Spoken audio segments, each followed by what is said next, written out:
He decidido hablar sobre la importancia del deseo. Espero que cada uno de nosotros examine su corazón para determinar lo que realmente deseamos y cómo clasificamos nuestros deseos más importantes.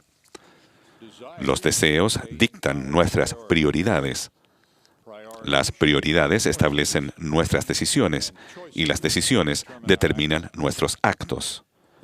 Los deseos sobre los que actuamos determinan lo que cambiamos, lo que logramos y lo que llegamos a ser. Primero hablo sobre deseos comunes. Como seres mortales, tenemos necesidades físicas básicas.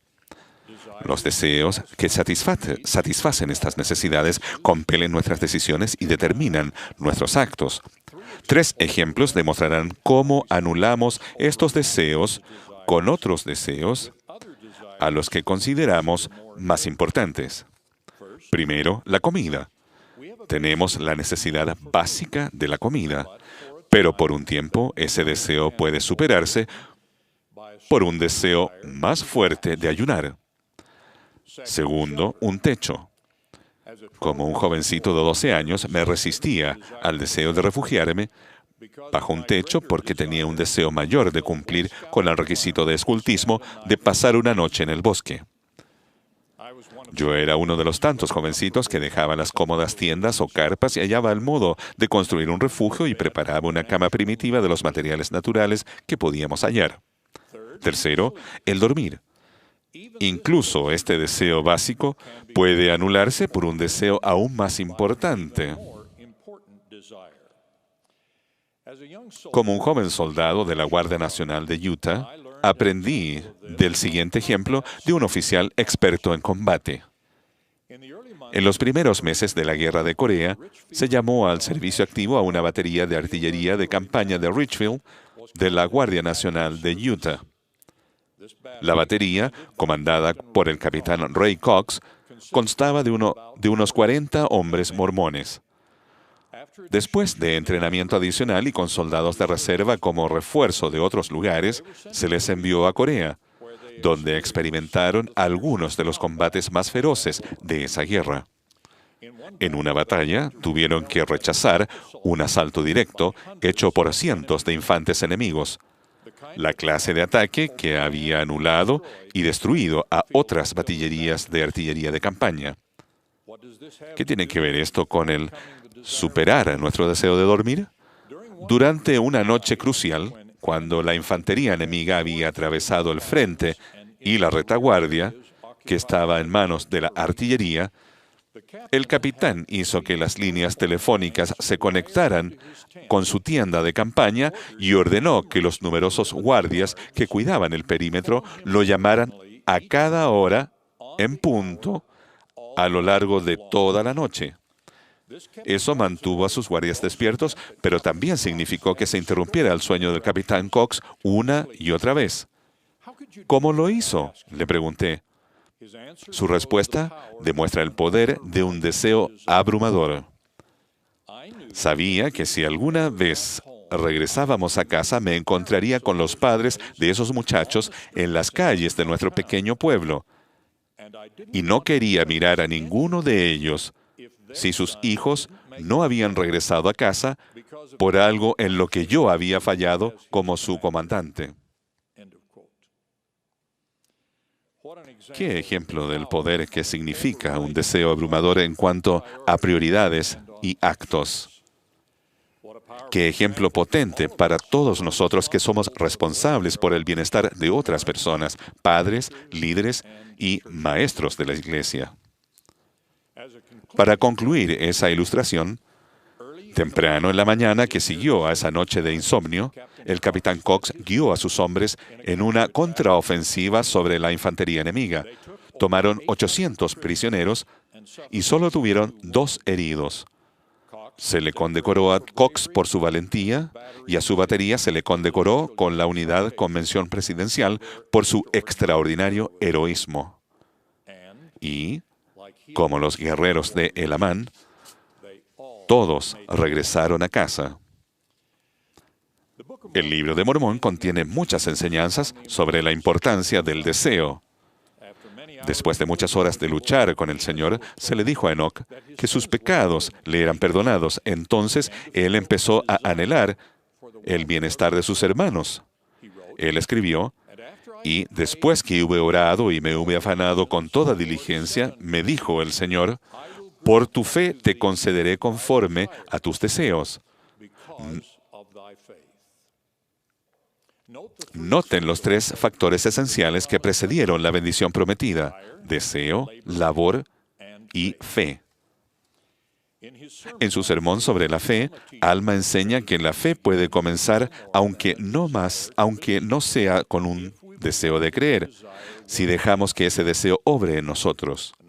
Otra gran enseñanza sobre el deseo, especialmente sobre lo que debería ser nuestro mayor deseo, ocurre con la experiencia del rey lamanita, a quien enseñó el misionero Aarón.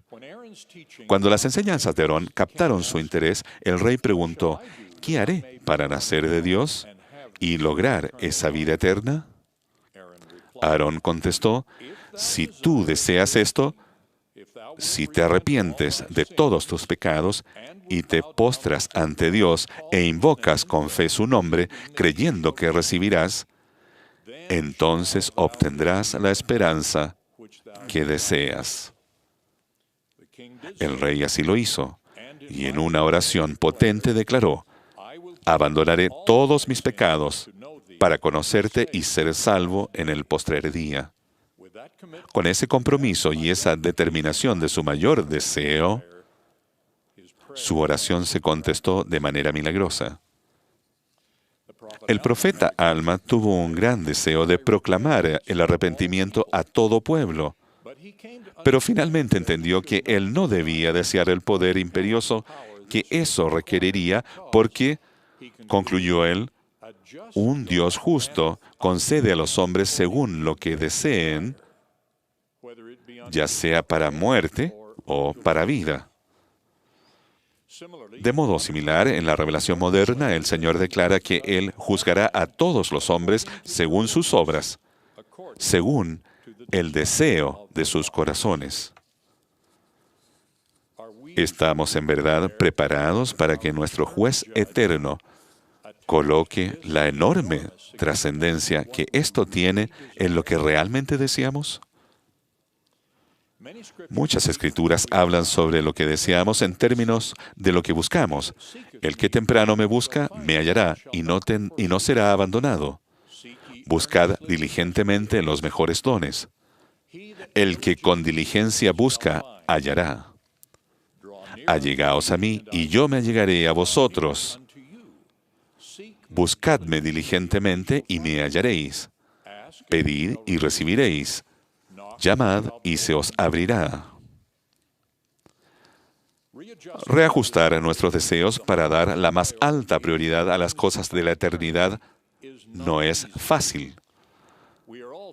Todos somos tentados para desear ese cuarteto mundano de propiedad, providencia, orgullo y poder. Podríamos desear estos, pero no debemos fijarlos como nuestras más altas prioridades. Aquellos cuyos deseos más elevados son adquirir posesiones caen en la trampa del materialismo. Fracasan al escuchar la advertencia: no busques las riquezas ni las vanidades de este mundo. Aquellos que desean prominencia o poder deben seguir el ejemplo del valiente capitán Moroni, cuyo servicio no fue por poder ni por los honores del mundo. ¿Cómo generamos los deseos? Muy pocos tendrán el tipo de crisis que motivó a Aaron Ralston, pero su experiencia proporciona una lección valiosa sobre generar deseos. Mientras Ralston caminaba en un remoto cañón del sur de Utah, una roca de unos 365 kilos se deslizó y atrapó su brazo derecho. Durante 5 solitarios días luchó para librarse.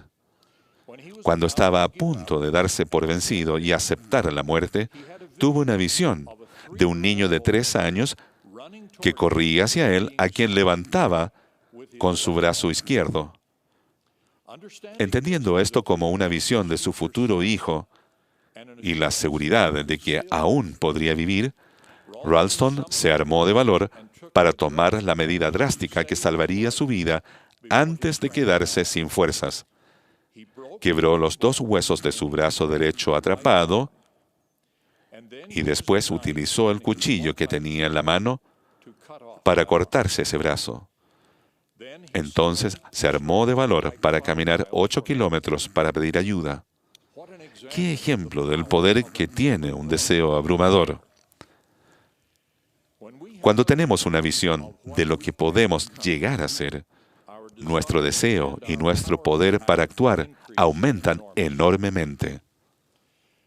La mayoría de nosotros nunca enfrentaremos tan extrema crisis, pero todos nosotros enfrentamos trampas potenciales que impedirán el progreso hacia nuestro destino eterno.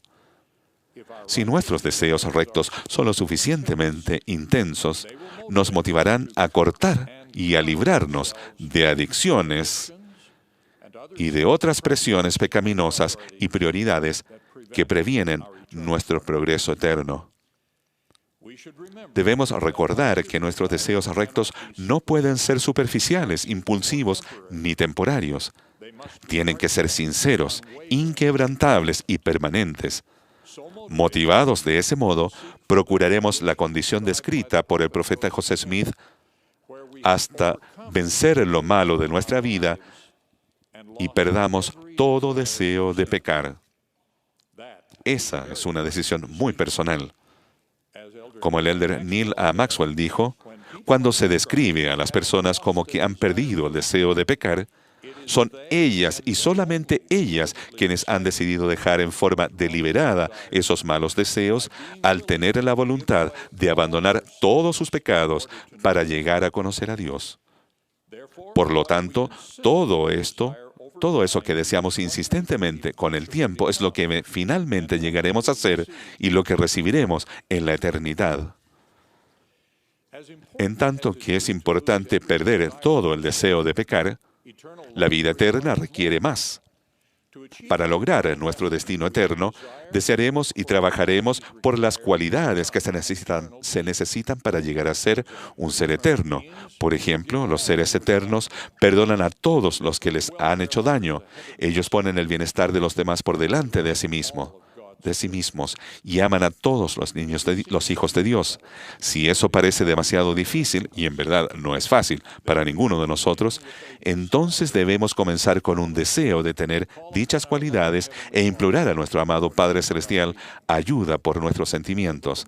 El libro de Mormón nos enseña que debemos pedir al Padre con toda la energía de nuestros corazones que seamos llenos de este amor que Él ha otorgado a todos los que son discípulos verdaderos de su Hijo Jesucristo. Termino con un ejemplo final de un deseo que debería ser primordial para todos los hombres y las mujeres, los que están casados y los que están solteros. Todos debemos desear y trabajar seriamente para asegurarnos un matrimonio por la eternidad. Aquellos que tengan un matrimonio en el templo deben hacer todo lo que puedan para preservarlo. Aquellos que estén solteros deben desear un matrimonio en el templo y hacer un gran esfuerzo para obtenerlo. Los jóvenes y señoritas solteros deben resistir el concepto políticamente correcto, pero eternamente falso, que desacredita la importancia de casarse y de tener hijos. Jóvenes solteros, tengan a bien considerar el reto de esta carta escrita por una hermana soltera. Ella rogaba por las justas hijas de Dios que están sinceramente buscando una ayuda idónea, digna. Pero los hombres parecen estar ciegos y confundidos en cuanto a si es su responsabilidad o no buscar estas maravillosas y escogidas hijas de nuestro Padre Celestial y cortejarlas y estar dispuestos a hacer convenios sagrados en la casa del Señor. Ella termina. Hay muchos jóvenes santos de los últimos días que están felices de ir y divertirse y salir en citas y pasarlo juntos, pero no existe ningún tipo de compromiso de su parte con una mujer. Estoy seguro de que a algunos jóvenes les gustaría que yo agregara que hay algunas señoritas cuyos deseos por un